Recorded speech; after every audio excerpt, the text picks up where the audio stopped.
El tema que voy a compartir con ustedes es una pequeña introducción a lo que es la ebegogía. Quizá algunos de ustedes han escuchado ese concepto, quizá otros no. Entonces, pues denme la oportunidad de compartir lo que he ido conformando acerca de la ebegogía.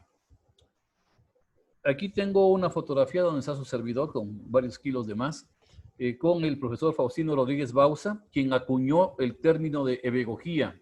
Él ya falleció hace 2 años y él era venezolano. Entonces, lo que hizo él en una reunión fue específicamente decir que los adolescentes no son niños para ser tratados por la pedagogía, y tampoco son adultos para tener la libertad del aprendizaje que da esta ciencia también.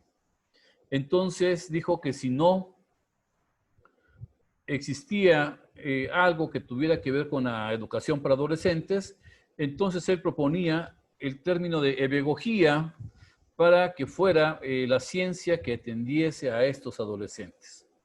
Entonces, pues fue todo lo que escribió porque a final de cuentas él optó más por su vida de periodista que de profesor. Este es el libro que yo publiqué justamente en el 2018 acerca de ebegogía, donde recolecté básicamente una idea vaga de lo que para el profesor Faustino fue. Entonces, me tocó más o menos como 2 años, 2 meses construir las ideas que plasmé en este libro.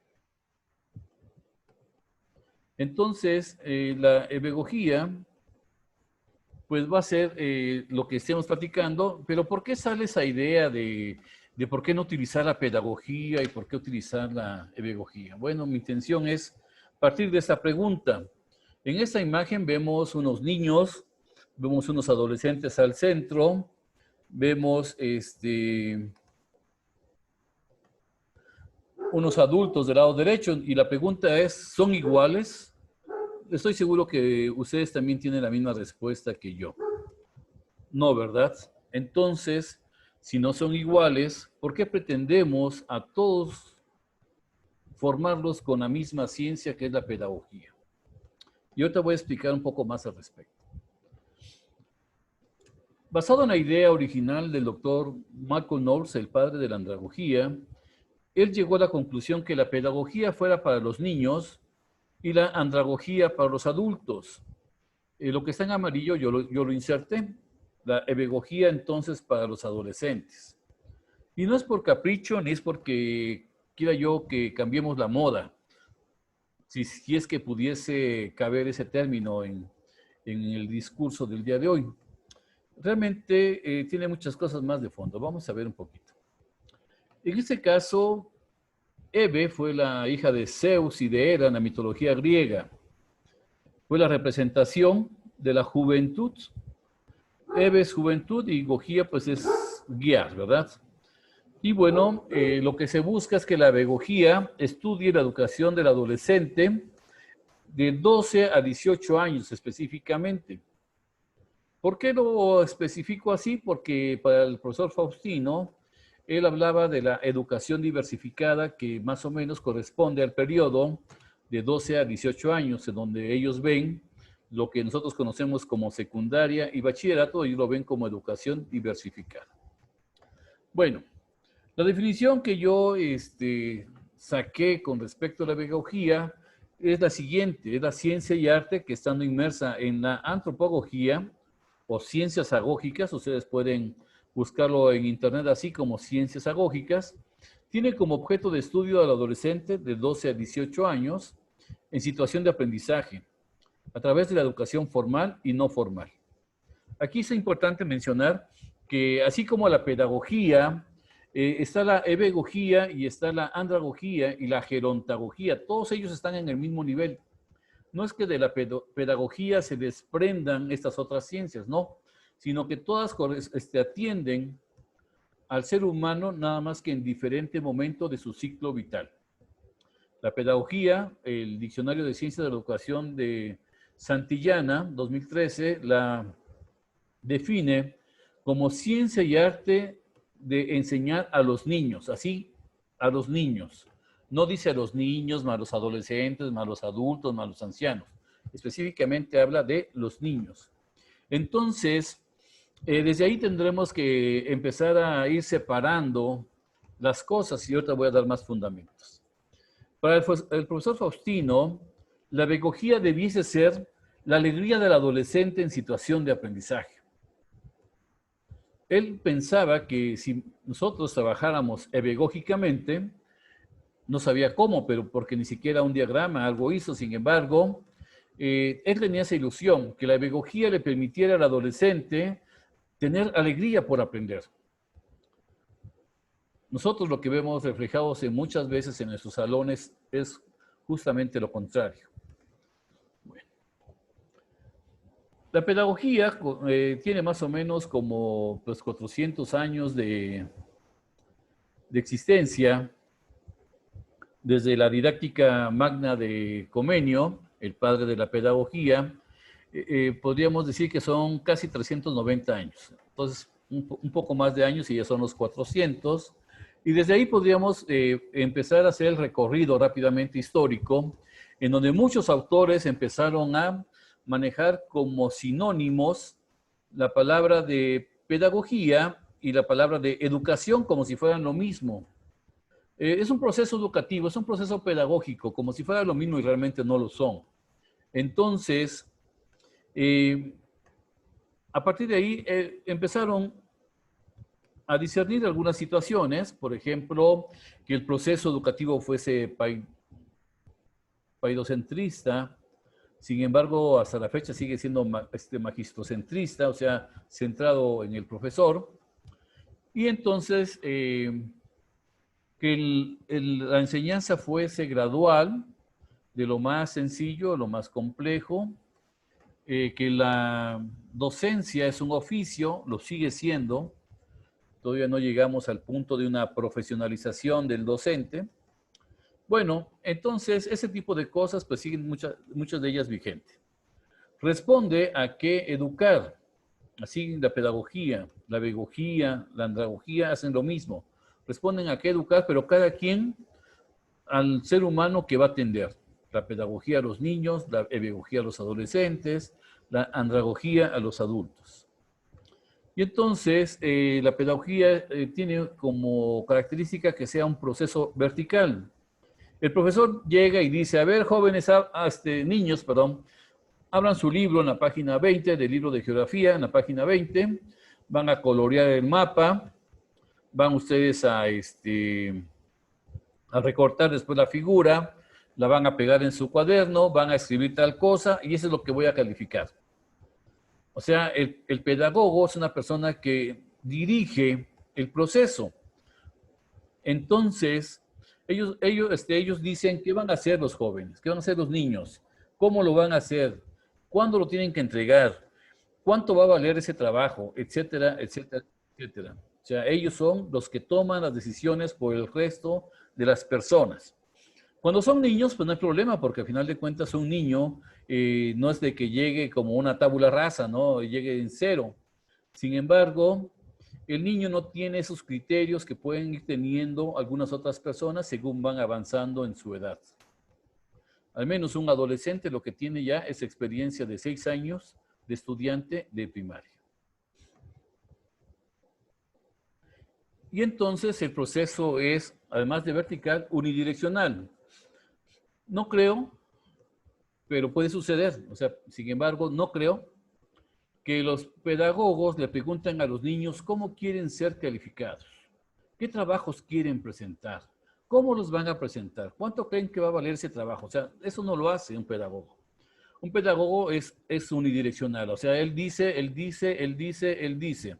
Y pocas veces recolecta de sus estudiantes información que pueda ser validada y aceptada por los demás.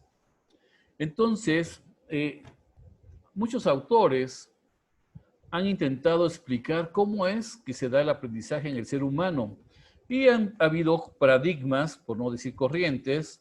Ahí tenemos el paradigma conductista, el conocitivista, el constructivista, uno más que yo llamo emergente, que es, hay una teoría del siglo XXI que no cae en las otras tres anteriores.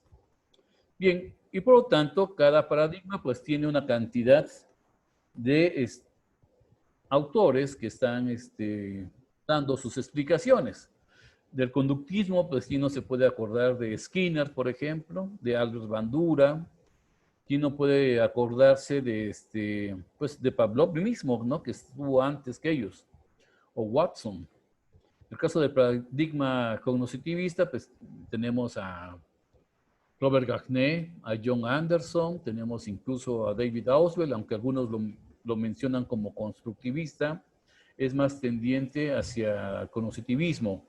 Tenemos actualmente a Howard Gardner, que con sus teorías de las inteligencias múltiples está en el punto del cognitivismo.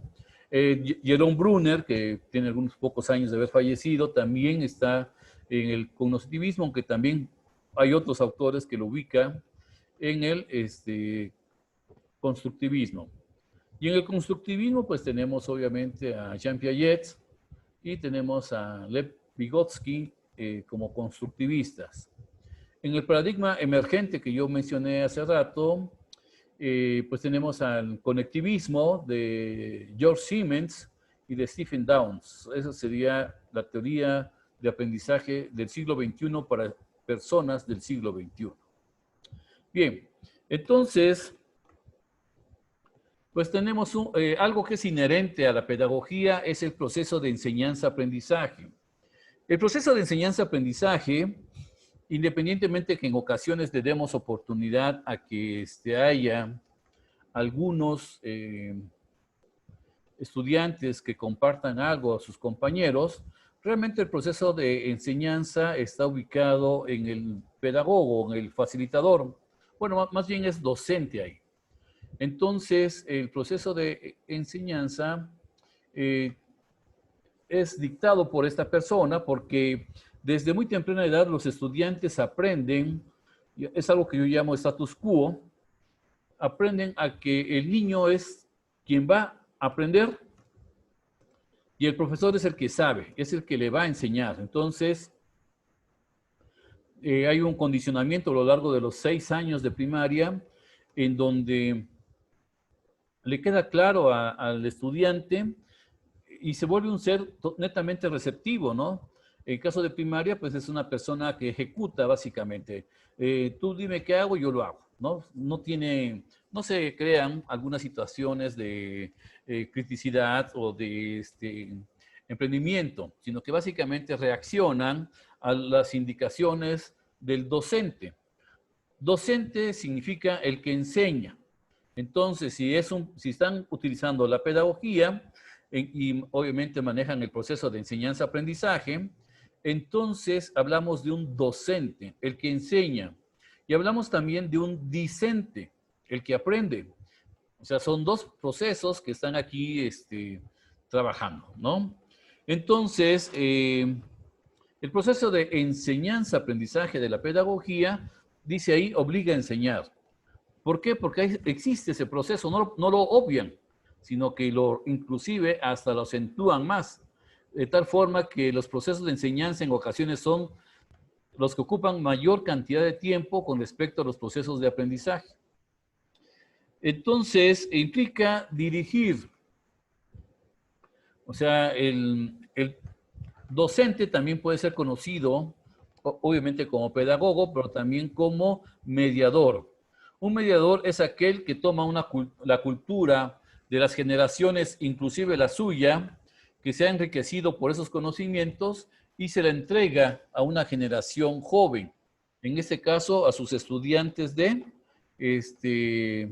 primaria, ¿verdad? Entonces, eso implica ser mediador. Bueno, mencioné primaria, aunque realmente eso sucede en secundaria, en bachillerato, en universidades, en posgrados incluso, ¿no? O sea, son situaciones que se dan todavía, lamentablemente. Bueno, pero vamos a continuar con la exposición. Entonces, ya mencioné lo que es el status quo, mismo que se va reforzando en cada oportunidad en que se señala que el profesor es el que sabe y el estudiante va a que le enseñe, ¿no? Entonces, en ese caso, el otro protagonista de este proceso, pues es el aprendiz, debiese llamarse aprendiz, aunque realmente estamos parados en la pedagogía, deberíamos hablar de estudiante, de discente, de escolar en caso de que sean más pequeños, o de alumnos incluso, ¿no? Bien, el aprendizaje es igual en todos los niveles educativos, lo que yo mencioné. Al final de cuentas, si estamos parados en la pedagogía, que lamentablemente, y digo con todo respeto, lamentablemente están parados la mayoría de los profesores en el sistema educativo mexicano en la pedagogía, entonces podríamos decir que es como ponerle camisas de tallas inferiores al tipo de estudiante que tengan a lo largo de los años. Por ejemplo, imagínense que ya son adultos y todavía siguen trabajando la pedagogía. Realmente es subestimar y faltarle respeto a los adultos que trabajen con con esta ciencia, porque no son niños. Y ya vimos que los niños y los adolescentes y los adultos aprenden diferente. Bien, entonces, yo lo mencioné, ya el alumno que entiende que él es el que sabe y yo soy el que viene a que me enseñen, pues entonces ya me vuelvo receptivo, pasivo, no estoy esperando que me digan haz y ya hago, ¿no? Bueno, aquí hay unas imágenes que voy a mostrar, les pido un poco de precaución en la sensibilidad de ustedes, ¿no? Tenemos la primera imagen, esto corresponde a Estados Unidos, tenemos un profesor que tiene un adolescente al frente y si ustedes ven el video que anda circulando todavía en YouTube, van a ver que el profesor es el que le tira el primer golpe al adolescente. El adolescente al verse agredido levanta los puños para manera de defenderse, pero algo que y en la otra ya está arrodillado el adolescente, humillado, sobajado, dicen algunos, y obviamente con una gran diferencia en fuerza, en maña. Entonces, estas son situaciones que no debiesen suceder en ninguna escuela del mundo. Y no por el hecho que diga yo que es en Estados Unidos, diga uno, no, pues sí, ahí están medios locos y por eso hacen eso. No, aquí tenemos una imagen que es de Guanajuato, en donde un profesor golpea deliberadamente la cabeza del estudiante de secundaria con el piso. Eso ya es intentar querer causarle un daño permanente al estudiante y debiese ser penalizado con cárcel. No sé qué harían con este profesor, pero bueno, si es que se le pudiera decir profesor. Una persona en esas condiciones jamás debiese responderle a sus estudiantes. Imagínense, 25, 30 años que tenga esta persona y todavía tenga un pensamiento de chamaquito como para meterse a los puñetazos con su estudiante, creo que habla mucho más mal de él que del estudiante. Y lo que sucede es que con la pedagogía en educación media superior y obviamente en educación superior, lo que produce es mayores índices de reprobación, mayores índices de deserción también. Por eso el gobierno federal, a través de la SEP, ha implementado el programa de permanencia para buscar que los estudiantes no se vayan. Sabemos que cada estudiante que perdemos es un estudiante o es una persona que gana los malosos, ¿verdad? El crimen organizado. ¿Por qué? Porque una cosa puede llevarlo a otra y a otra y a otra y en su momento quedar enganchado en la facilidad de conseguir dinero sin un esfuerzo aparente, ¿no?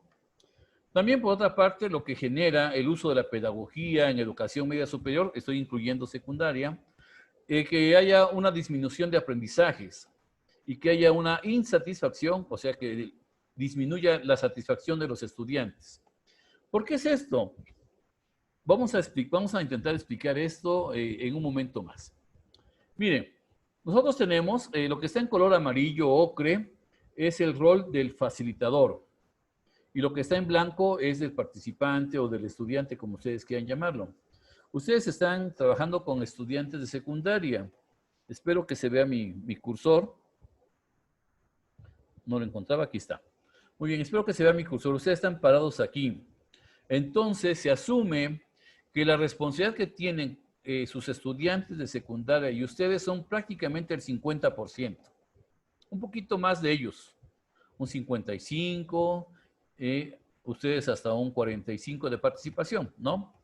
Entonces, pero ¿qué es lo que sucede en la realidad? En la realidad es que si ustedes ven del lado izquierdo el nivel de participación de los profesores de preescolar, que es casi de un 85%, son números aproximados, generalmente el profesor de secundaria demerita a sus estudiantes y dice, no, no van a poder, son irresponsables, y se echa el curso encima como diciendo, yo voy a cargar con este curso porque ellos de plano no pueden con esto. Y entonces, ese sería un pensamiento netamente pedagógico. En un pensamiento diferente, en este caso como pedagógico, estaríamos hablando que debiésemos nosotros cederle al estudiante el porcentaje de responsabilidad que corresponde. Claro, la intención es de llevarlo y conducirlo a que suceda esto. Si yo llego mañana al salón de clases y digo a los jóvenes, oigan, a partir de hoy ustedes tienen el 50% de responsabilidad de su curso y a ver cómo le hacen, no. O sea, eso tampoco sería ético ni profesional de nuestra parte. Tenemos que ayudar a que transiten hacia ese punto de tal manera que ellos puedan aprender a ser responsables, porque acuérdense que vienen con toda una experiencia atrás de decirle, cállate, no respires, no te muevas, no salgas, no a esto, no a aquello, ¿no? Entonces, eso está complicado. Entonces, la pedagogía pretende que exista un proceso semidirigido. Si se dan cuenta en las flechas que están en la parte inferior, tenemos que la pedagogía, ya dije hace rato, es un proceso dirigido. La andragogía, al contrario, es un proceso autodirigido, porque estamos hablando de adultos. Entonces, el punto intermedio para el caso de la pedagogía sería que hubieran procesos semidirigidos, ¿no? Hay algunos detalles de los adolescentes que año tras año seguramente que ustedes, sobre todo en estudiantes de segundo, tercer año, porque los de primero todavía vienen un poco con ese espíritu de niño de sexto año de primaria, ¿no? Entonces tienen un poquito de eso. Entonces, los adolescentes tienen problemas de personalidad. Los adultos que nos olvidamos muy rápidamente que alguna vez fuimos adolescentes, los señalamos y decimos que son rebeldes sin causa, ¿verdad? Y además decimos que son flojos porque duermen mucho. Y además, algo que sucede es una palabra que quizá no conozcan ustedes, que es voluntad. La voluntad es lo contrario de voluntad. ¿Qué significa? Que no tiene ganas de hacer algo, ¿no? Entonces puede tener esas situaciones de personalidad. Algunas fisiológicas pues van teniendo crecimiento corporal, justamente el sueño es una parte de este crecimiento corporal. Los adolescentes duermen para tener esos periodos de crecimiento. También tienen un despertar sexual también, ¿no? Y cada vez parece que es a menor edad. Entonces es un encuentro con el ser humano que le guste. Y lo digo así porque ahora, antes era muy, muy fácil decir, bueno, si hablamos de hombres, pues de mujeres, y de mujeres, pues hombres, ¿no? Sin embargo, el abanico de posibilidades es tan amplio actualmente que podemos simplemente decir que es el encuentro y atracción por otra persona, ¿no? También tiene una reconstrucción cerebral en la parte frontal, empiezan a tener una reconstrucción que es inherente a esas edades. No es de que él diga, a partir de mañana voy a reconstruir mi cerebro, o sea, no, sino que eso se da de manera natural. Y entonces, esa parte que se está remodelando, le empieza a obligar y a exigirle al propio adolescente que empiece a formar sus propios criterios, que empiece a tomar sus propias decisiones. Y entonces eso va a provocar que empiece a dudar de todas las cosas que le fueron introyectadas y enseñadas desde casa. Jordi Rosado en un video que más a rato les doy la referencia en el chat, Jordi Rosado decía, es que en serio, o sea, el adolescente se da cuenta que hasta para bañarse se le fue enseñado. Y los papás le dijeron primero lávate la cabeza, luego esto, luego el otro, aquí y allá, y sécate de esta manera. Y entonces empieza él a negarse a aceptar lo que le fue dado y lo que él aceptaba también en consecuencia. Y empieza a dudar y empieza a responder. Y los padres, pocos empáticos, y algunos profesores igual, empiezan a creer que el joven está en una actitud de rebelde. Simplemente lo que está sucediendo es que su cerebro le está indicando que empieza a construir muchas cosas. Y este es un punto importante de la ebegogía. Estamos partiendo de que es una persona que está remodelándose cerebralmente. No quiere decir que cortó un pedazo de su masa encefálica y está haciendo una nueva. Simplemente las funciones van cambiando. Otra situación que se da es de que a esa edad la cuestión del peligro empieza a tomar figura, o sea, empieza a ser significativa. Si ustedes ven a un niño, por ejemplo, de repente arriba de una barda, toco madera para que no suceda eso, pero de repente hacen cosas intrépidas los niños, ¿por qué? Porque no tienen el sentido del peligro. Un adolescente dice, no, ni de loco me subo ahí, me puedo matar. ¿Me explico? O sea, empiezan a crear ese tipo de cosas. Bueno, ya mencioné la parte de la somnolencia y también otra característica lamentable para algunos chicos y chicas es de que en esa edad empiezan a tener algunas manchas de acné y eso para ellos es mortal porque todo lo que suceda en el rostro se nota inmediatamente y eso va a ser consecuencia de burlas y de una sin fin de situaciones hasta de sentirse con una autoestima baja y inseguro o insegura que empieza a pensar que no puede ser atractivo y por lo tanto no puede tener un noviazgo o algo por el estilo con otra persona. Entonces, y esa marca de acné de repente son perdurables si es que no son tratados apropiadamente. Afortunadamente ahora con tanta apertura en muchas cosas, pues ya los padres llevan a sus hijos al dermatólogo, dermatóloga y pueden llevar tratamientos a muy buena edad. Sin embargo, en los tiempos en que nosotros fuimos, bueno, cuando crecimos, pues no teníamos tanto apoyo como ahora sucede con los padres. Bien, en el aspecto afectivo, pues ya decía yo, si me encuentro pues con otra persona, ya ahí voy a tachar eso del otro sexo, voy a poner el encuentro con las otras personas. Y ya dije, los padres son poco receptivos. Quizá porque trabajan, quizá porque están peleándose los padres y están más gastando energía en sus pleitos que en atención de sus hijos, etcétera, ¿no? También tengo registro de adolescentes que han crecido en un núcleo familiar seguro, amoroso, y muchas situaciones de su adolescencia fueron minimizadas sin necesidad de alguna situación correctiva, sino de manera natural, ¿no? Entonces también el ambiente es importante en ese sentido. En el aspecto escolar, en esa remodelación que va teniendo cerebral el adolescente, se encuentra con algunas inflexibilidades. Espero que lo que yo diga es lo que yo he visto, no me refiero a algún lugar en particular. Lo que yo he visto en escuelas de adolescentes o con adolescentes es el hecho que, por ejemplo, para entrar a la escuela hay un conjunto de personas que revisan, en el caso de las muchachitas, que la falda esté abajo de la rodilla, que no tenga el pelo teñido, que las uñas no estén pintadas, etcétera, etcétera, etcétera. En el caso de los caballeros, pues que venga bien fajado, que el cabello lo tenga corto. Y la verdad, yo lo que he dicho en muchos lugares es que eso para mí es un ataque a la identificación que va formándose del adolescente.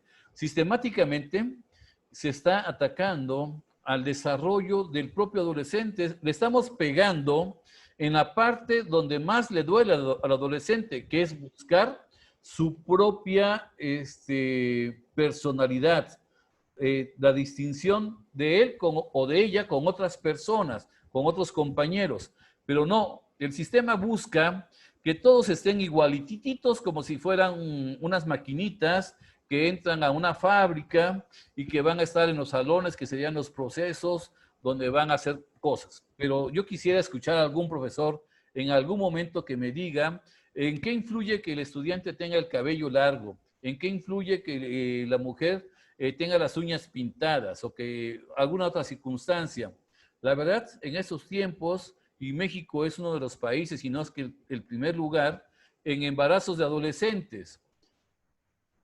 No estoy pensando que eso sea culpa de la represión que le da el sistema a estos jóvenes desde la entrada al plantel.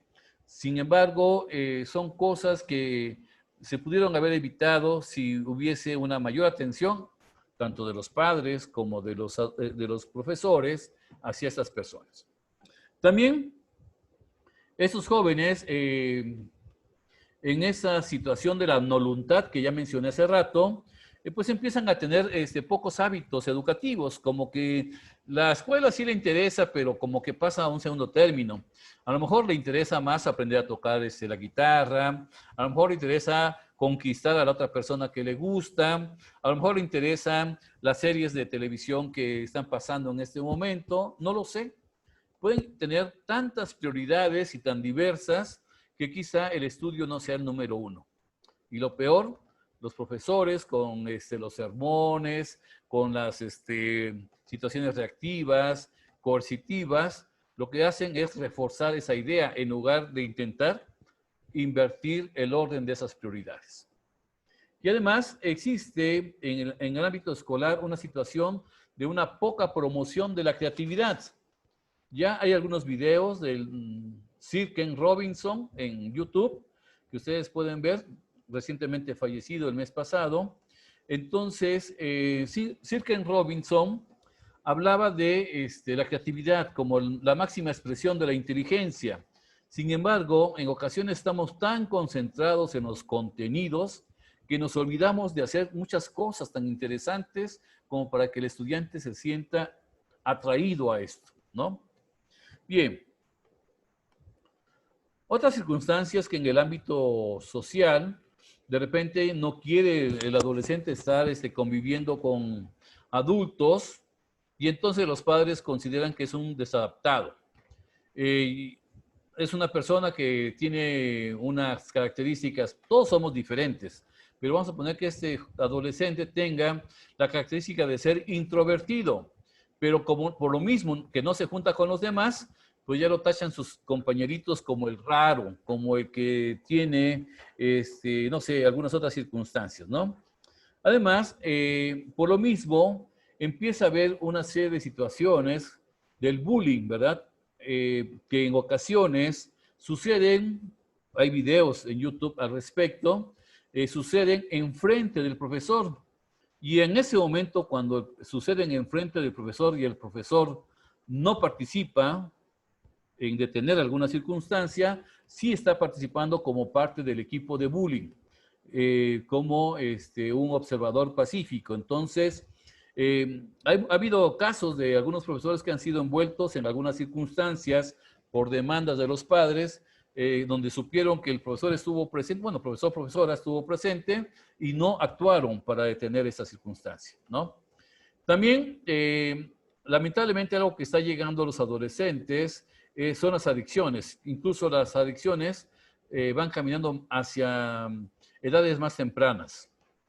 Por otra parte, la sociedad mercantil lo que provoca es un tanto el consumismo. Yo traigo hoy mi celular iPhone no sé qué número y obviamente el joven, para no sentirse menos, ahora le exige a los padres que le compren el iPhone X más uno, ¿no? O sea, el mejor celular en ese momento, la mejor ropa, porque sin querer se da una competencia entre ellos de quién se viste mejor, quién trae el mejor carro, quién trae el mejor celular, quién trae, y así sucesivamente, ¿no? Entonces, es importante que ustedes consideren todos esos elementos que estoy mencionando, que están circundantes a los adolescentes, ¿no?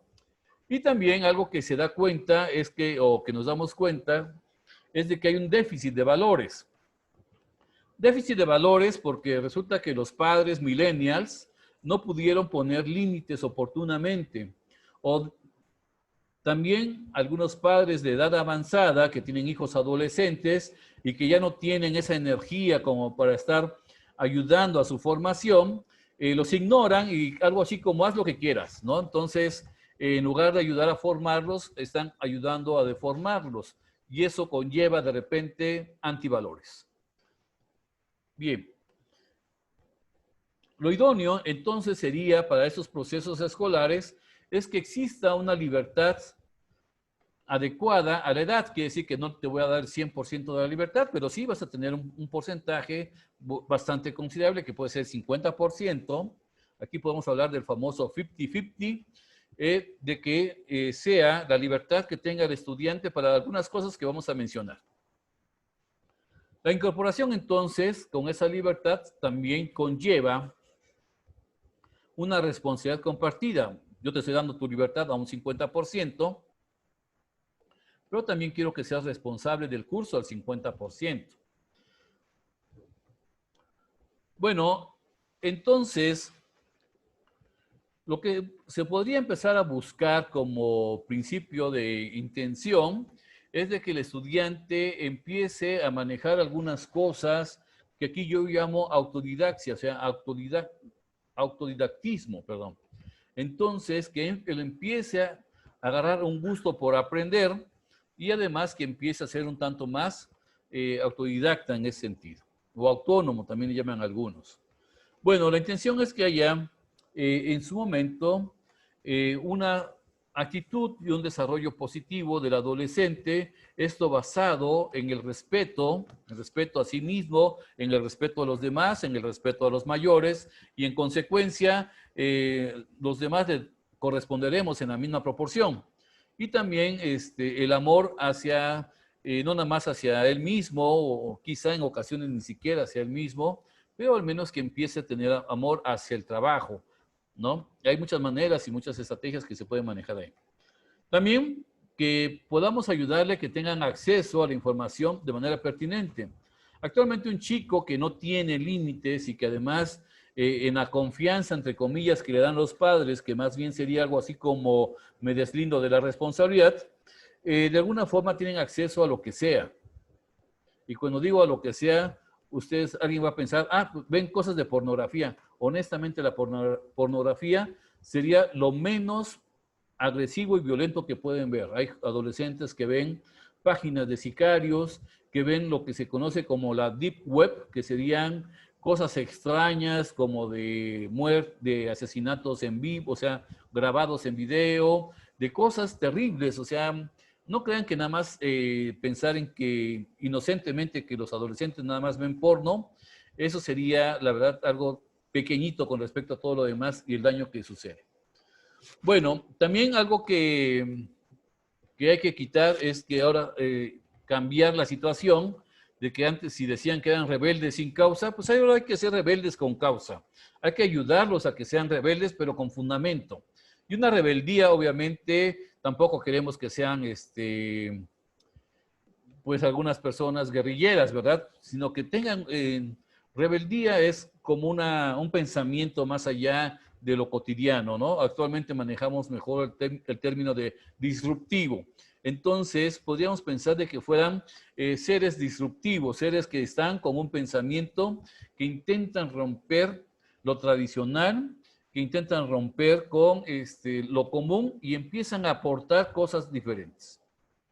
Bueno, un curso o clase pedagógica, en primer lugar voy a empezar a descartar lo que no es, pues obviamente no es pedagógica, pareciera que suena muy obvio, sin embargo, muchos profesores que trabajan con adolescentes están parados ahí, en la pedagogía, y entonces son sometidos, o más bien someten a sus estudiantes, adolescentes, a situaciones que hacen los profesores de primaria de abre tu libro, en tal página, vas a hacer esto, o sea, dirigiendo, y el estudiante adolescente, para ser honestos, si no soporta de repente a sus padres, que son sus familiares más cercanos, pues menos va a soportar que alguien que le es ajeno, un profesor que le es ajeno, le esté diciendo qué hacer. Acuérdense que estamos en el momento de la reconstrucción frontal de su cerebro y por lo tanto reacciona y empieza a predisponerse a las indicaciones de los profesores porque entonces ellos lo decodifican como órdenes. Me está dando órdenes este señor, ¿no? Y eso es importante empezar también a darse cuenta para minimizar ese tipo de efectos. Otra circunstancia es de que la mayoría de nuestros profesores son tradicionalistas. y de repente en sus clases son algo así como pan con lo mismo. Hoy vimos una cosa, pero manejamos A, B y C de actividades. Mañana vemos otra cosa, seguimos manejando las mismas A, B y C de actividades. Entonces, ese tradicionalismo tampoco favorece, adormece al estudiante. Yo tuve unos cursos de formación en una secundaria aquí en la ciudad de Oaxaca, y un profesor me decía, oye, Flavio, ¿cómo le hago? Porque mis estudiantes, en lugar de entrar a mi clase, prefieren irse mejor a jugar fútbol a las canchas. Pero como estuve una semana ahí dando ese curso, de repente pasé por ese salón donde estaba ese profesor y los estudiantes estaban como asfixiándose de algo tan inerte que estaba sucediendo al interior del aula, si es que se pudiera describir de esa manera. Y yo pensé, no, pues con razón, hasta yo me voy a jugar fútbol mejor, ¿no? O sea, a veces no nos damos cuenta que somos tan tradicionalistas, somos tan teóricos, que los estudiantes lo que quieren es movimiento, son personas con una pila integrada de 200%. Y nosotros de repente andamos con un 30%, ¿no? Y queremos además que en lugar de que nosotros subamos nuestro ritmo, queremos que los estudiantes bajen su nivel, ¿no? De desperdiciar su 200% a un 30%, porque esa es la capacidad que tengo yo como profesor. Entonces, ese tipo de cosas también no ayudan mucho. Y luego tendemos a hacer situaciones expositivas, ¿no? Y somos excelentes con el discurso y de repente no faltará aquel profesor que hoy salga así como torero de su salón de clases y diga, qué bueno soy, qué buen discurso me aventé. Nada más que no sabemos si realmente sus estudiantes aprendieron o no. Pero él echó su mejor discurso, ¿no? Entonces, a eso me refiero cuando digo que son procesos magistrocentristas. O sea, el profesor planea y ejecuta sus clases regocijándose a sí mismo y se desapega de que si el estudiante aprende o no. A mí me tocó conocer a un profesor que dijo que, bueno, pues si ni mis parientes son, pues me da igual si aprenden o no. Y entonces, éticamente y profesionalmente, pues eso tampoco es conveniente para nosotros o para los estudiantes, pues, ¿no? Entonces, la exposición, disculpen a mis perros, la exposición, pues es un tanto pasiva. Perdón, el trabajo en clase es totalmente pasivo. ¿Por qué? Porque está escuchando al profesor, le pide que haga esto, pues lo hace y así se va, ¿no? No hay una situación de que diga, a ver, ¿cómo quisieras trabajar estos? No, si no, lo dirigimos, le decimos, y eso genera escozor en los adolescentes. Siguen recibiendo órdenes. Además, somos buenos en ocasiones para señalar algunos errores o fallos u omisiones. Y entonces, a ver, fulanito, ¿no hiciste la tarea? Te me vas al rincón y ahí vas a estar para que vean tus compañeros que eres un flojo, ¿no? Y los señalamos y le ponemos su etiqueta.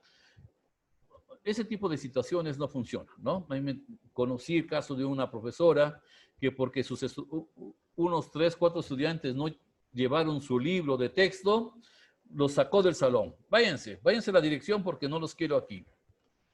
Y yo hacía la reflexión, ¿de qué le sirve a un estudiante no estar en el salón solo por un libro? Realmente es imposible aprender sin el libro, o la profesora no tiene otros argumentos como para que pueda sustituir por esta ocasión la cuestión del libro. Entonces, ese tipo de cosas suceden porque no tenemos esa claridad educativa también en su momento. También ya vimos nosotros algunas situaciones de agresividad. Hay otros videos más que que ustedes pueden buscar en YouTube de profesores que los retan. A ver tú, yo ya soy ingeniero, a ver tú, dime qué cosa es esto.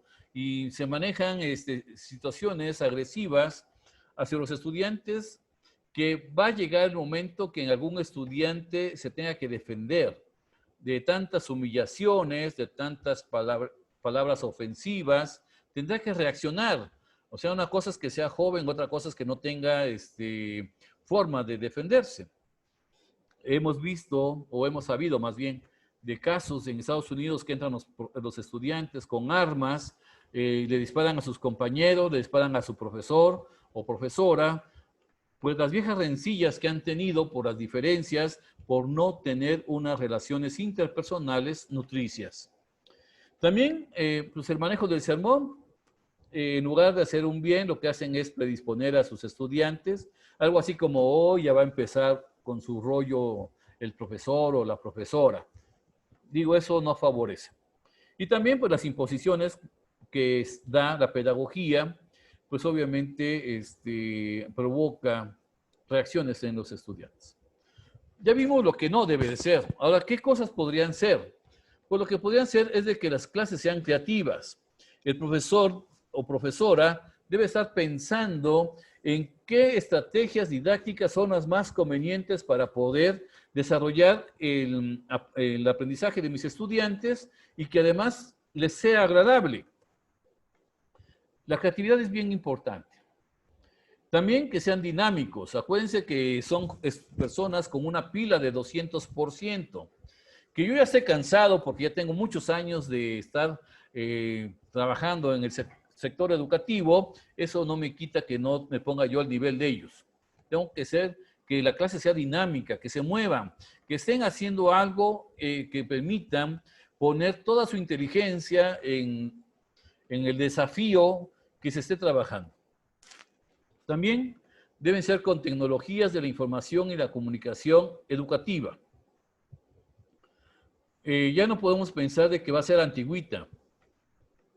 Debemos de reconocer que nosotros somos personas que nacimos en el siglo XX y muchos de nosotros fuimos formados con ideas del siglo XX, pero ahora tenemos estudiantes que ya son del siglo XXI y tenemos que ayudar a que se formen como personas del siglo XXI, porque imagínense qué situación paradójica se da. Son personas del siglo XXI, pero yo intento que piensen y trabajen como si fueran del siglo XX, y eso ya no es posible tampoco.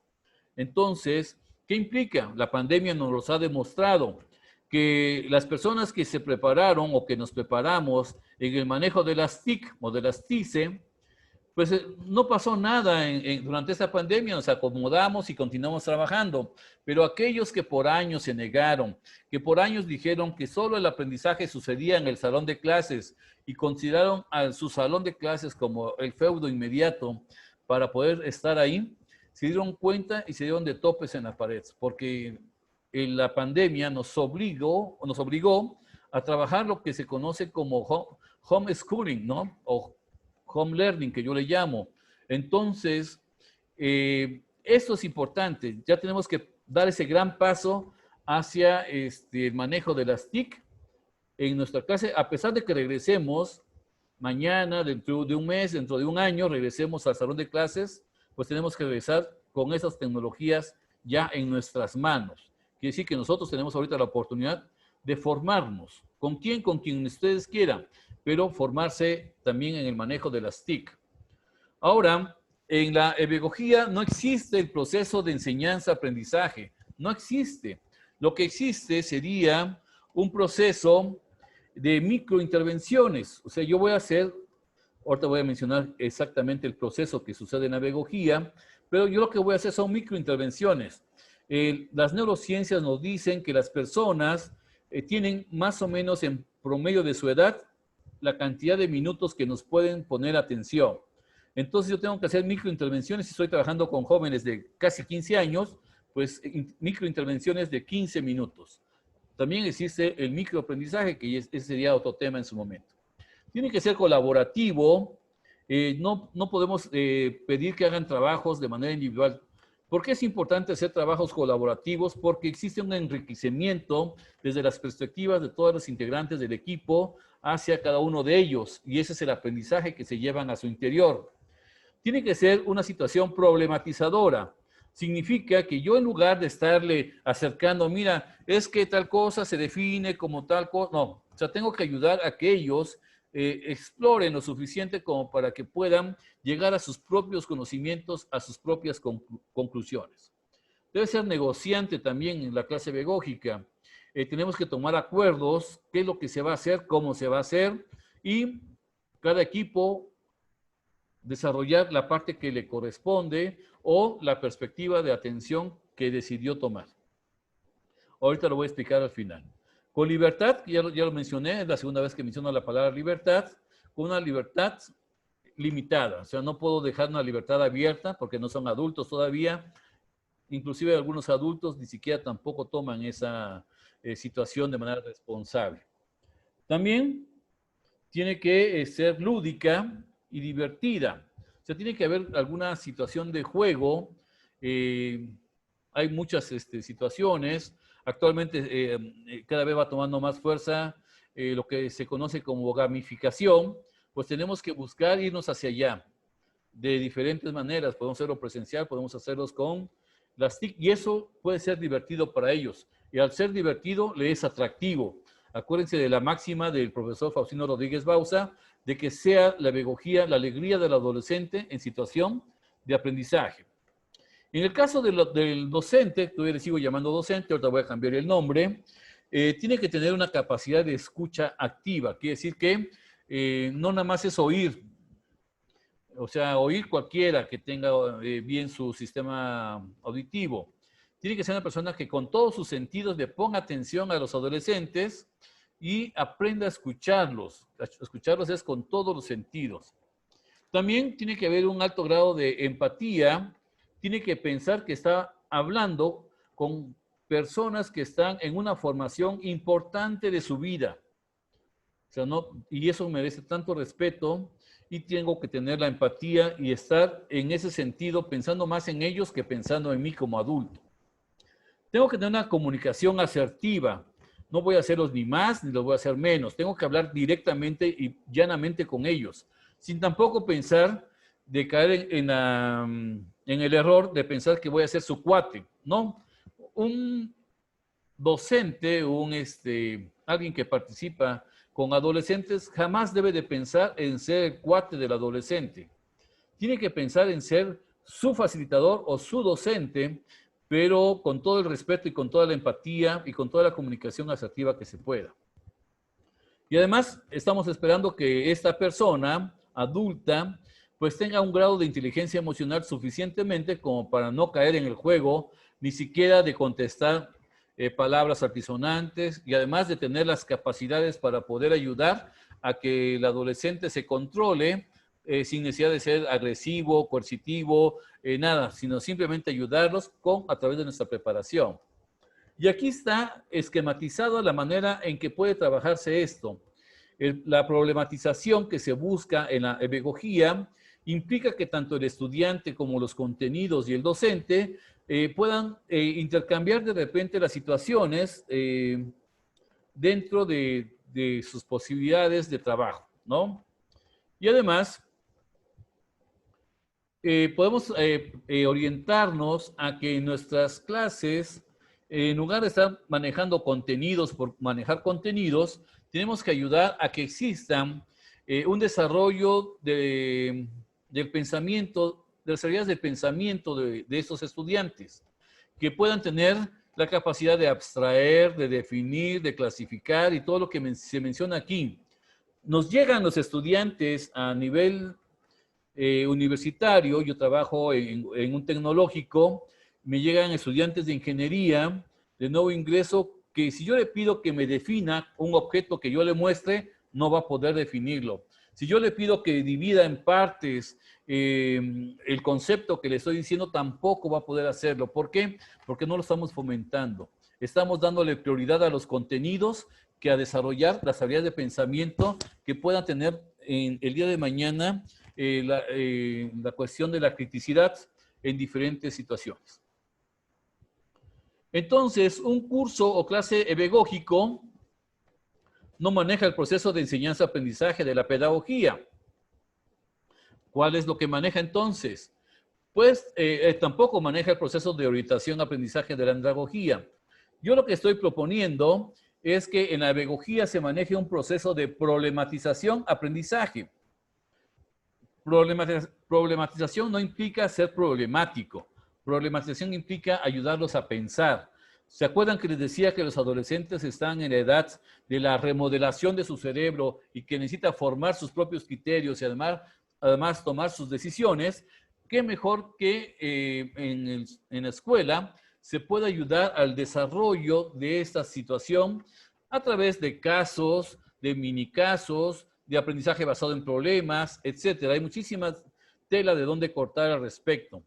Yo propongo además que exista una estrategia acuerdo, seguimiento. ¿Qué acordamos? ¿Cómo le voy a dar seguimiento a esto? El facilitador se vuelve ahora en una persona que va a estar dándole seguimiento a los compromisos que se crearon entre los equipos y él, ¿no? Cada equipo con él, no entre los equipos, sino cada equipo con él en su momento. También hay una praxis pedagógica que yo llamo 3C, que tiene que ser colaborativo, que tiene que ser creativo y además cotejando logros. Entonces, esas son las cuestiones que deben de ayudar en esta praxis pedagógica. Para eso, nosotros tenemos que pensar en crear algo que yo llamé PTH, que es el programa de trabajo pedagógico, que es como un cronograma, como el que están viendo ustedes ahí. Y ya mencioné qué cosas se podrían, qué técnicas utilizar para la promoción de esto, ¿no? Bueno, lo que se busca entonces es de que nosotros hagamos, acuérdense, de manera colaborativa, de manera creativa y además que cotejen los logros. Cotejar los logros son procesos de autoevaluación. Hay que ayudarlos a que tomen sus criterios, ¿no? Bueno, una forma de ayudarlos a que tomen sus criterios es que empiecen a revisar los aprendizajes que van consiguiendo y que ellos puedan, con el pensamiento y no con el corazón ni con el hígado, empezar a discernir hasta dónde está llegando en su aprendizaje. ¿Qué está haciendo? ¿Qué le hace falta? Todos esos criterios les van a ayudar a tener una idea más clara. Algo que facilita mucho los procesos pedagógicos es, por ejemplo, el uso del aula invertida, que no necesariamente es pedagógico, sino que es una técnica didáctica que responde a la ciencia que lo llame.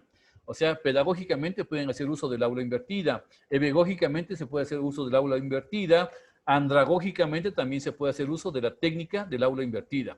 Para eso sirven las técnicas, para ser utilizadas de acuerdo a una estrategia que el profesor marque.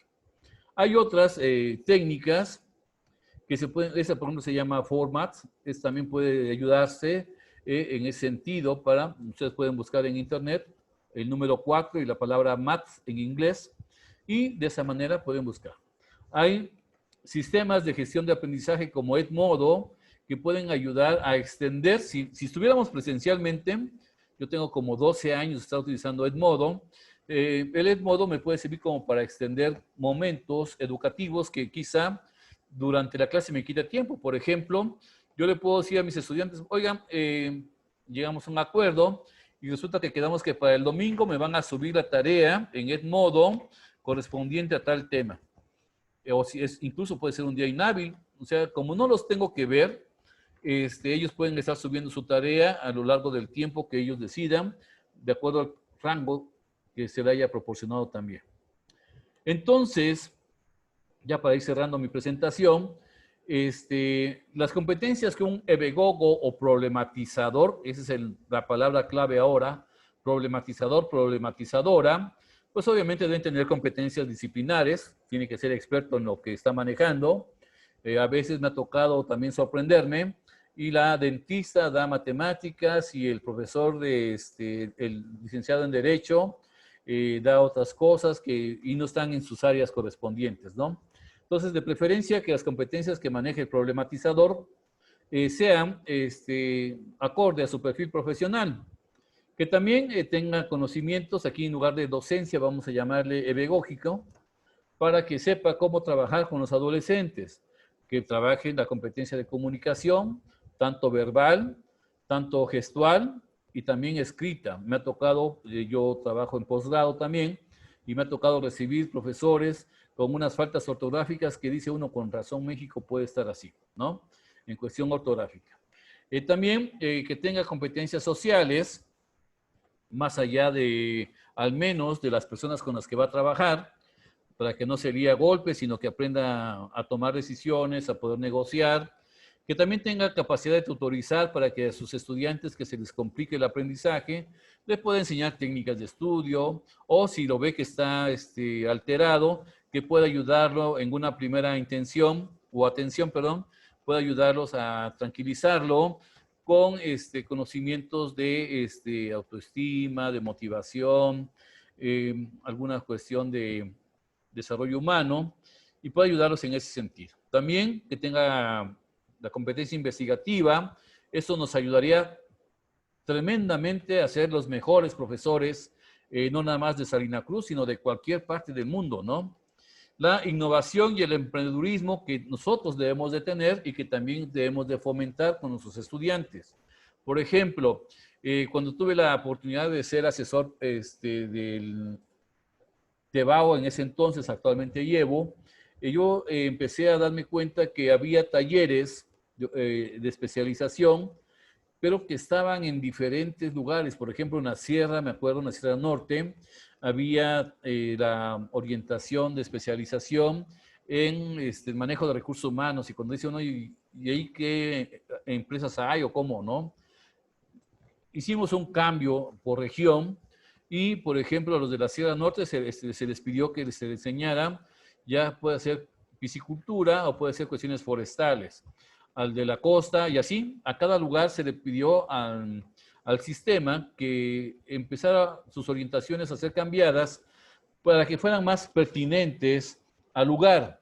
Y entonces los estudiantes con ese tipo de cosas y con estrategias como de proyectos productivos, pues se dan cuenta que no es necesario emigrar para poder generarse recursos propios. Y además estamos nosotros ayudando también a que tengan un pensamiento empresarial y no tengan ideas raras de como que también es sabido de que yo cuando sea grande quiero ser sicario, ¿no? Entonces también eso es importante empezar a trabajar. Aquí hay una serie de teorías que de repente me sirvieron al inicio para ir construyendo mis propias ideas y que debo de reconocer, ¿no? El aprendizaje colaborativo, el significativo, el control adaptativo del pensamiento, la teoría de las inteligencias múltiples, el enfoque en competencias y el conectivismo de George Siemens y Stephen Downes. La transformación del aula es tremenda. Generalmente un profesor tradicionalista está más preocupado para que los estudiantes no hablen, queden calladitos, sentaditos. En el caso de la pedagogía, al igual que en el aprendizaje colaborativo, lo que se busca es que realmente se vuelva esto un foro de diálogo. Y me debo de preocupar ahora por el estudiante que no habla. ¿Qué le estará pasando a fulanito o a fulanita porque no está participando con su equipo? Ya tengo que estar más preocupado ahora. Cambia el paradigma en ese sentido. Va a haber una participación activa.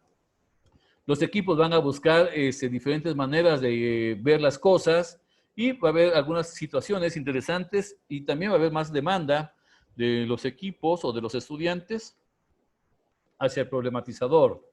También, ya lo decía yo, tenemos algunas cuestiones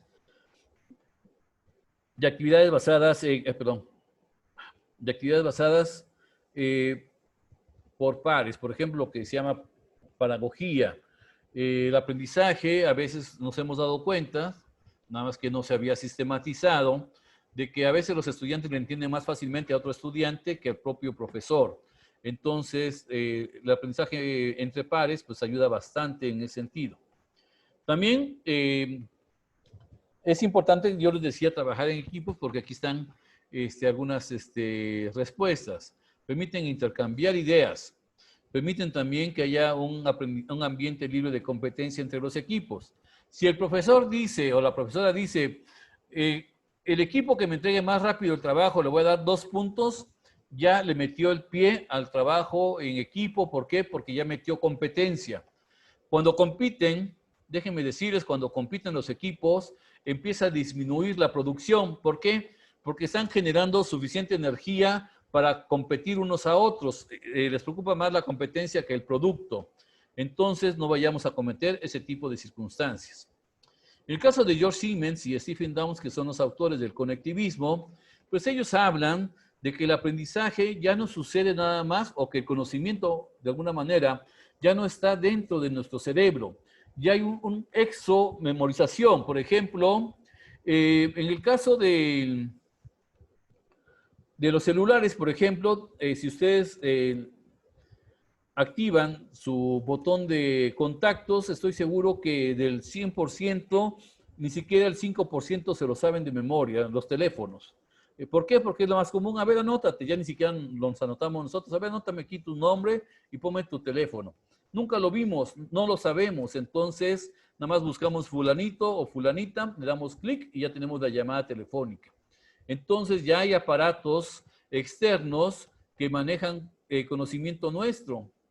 Bueno, lo que sucede en el caso del aprendizaje, como aquí lo están viendo ustedes en la diapositiva, es de que hay una combinación tremenda. Estamos manejando donde el individuo, todo lo que va viendo en su realidad, lo que puede hacer es empezar a construir redes de conocimiento, de tal manera que, por ejemplo, con respecto a un tema, puede contactar al autor principal de esa teoría, puede en su momento incorporarse a un grupo de discusión que hable sobre ese tema, puede sus profesores, otras personas, sus propios compañeros pueden ser nodos de esa red. Entonces, eso es lo que sucede generalmente en este aprendizaje basado en el conectivismo. Aquí es lo que yo decía, son nodos interconectados con el uso de dispositivos externos, por eso la imagen de ese cerebro con ese conectado con ese cable de ese celular, ¿no? Veamos rápidamente ya para finalizar, el tema se llama la Revolución Mexicana. ¿Cómo sería pedagógicamente trabajado ese tema? Bueno, cada quien tiene su programa de trabajo pedagógico y entonces le decimos, a ver, vamos a revisar algunas fuentes de información en casa con respecto a la Revolución Mexicana, ¿no? ¿Y qué va a suceder después? Bueno, lo que va a suceder, esa es la actividad detonadora. Lo que va a suceder es de que a lo mejor un equipo decidió hacer un sociodrama de la Revolución Mexicana. A lo mejor otro va a buscar a través de videos históricos, vestuarios y de costumbres de cómo, de la gente de esa época. A lo mejor van a encontrar poesía, corridos, a lo mejor alguien hace líneas de tiempo. O sea, cada equipo, cada círculo blanco es un equipo. Cada equipo puede decidir cómo aportar para el desarrollo de la revolución, del tema de la Revolución Mexicana. Ya no es lo que dijo el profesor, ya no es de que, a ver, tú vas a hacer esto, tú vas a hacer, no. Cada equipo tuvo la libertad limitada de poder aportar y decidir cómo abordar el tema de la Revolución Mexicana. Bueno, pues yo espero que ya haciendo esto, al final el profesor dé la libertad también de hacer el cotejo de logros, que sería un proceso de autoevaluación, y con eso termino prácticamente mi participación. Con esta nota de la UNICEF, la adolescencia, dice, es una de las fases de la vida más fascinantes y quizá más complejas. Una época en que la gente joven asume nuevas responsabilidades y experimenta una nueva sensación de independencia. Los jóvenes buscan su identidad, aprenden a poner en práctica valores aprendidos en su primera infancia y a desarrollar habilidades que les permitan convertirse en adultos atentos y responsables. Bien, pues ahí está mi correo electrónico por si alguien lo quiere copiar, doctor.flaviocastillo@gmail.com. Estoy a su disposición. Voy a dejar de grabar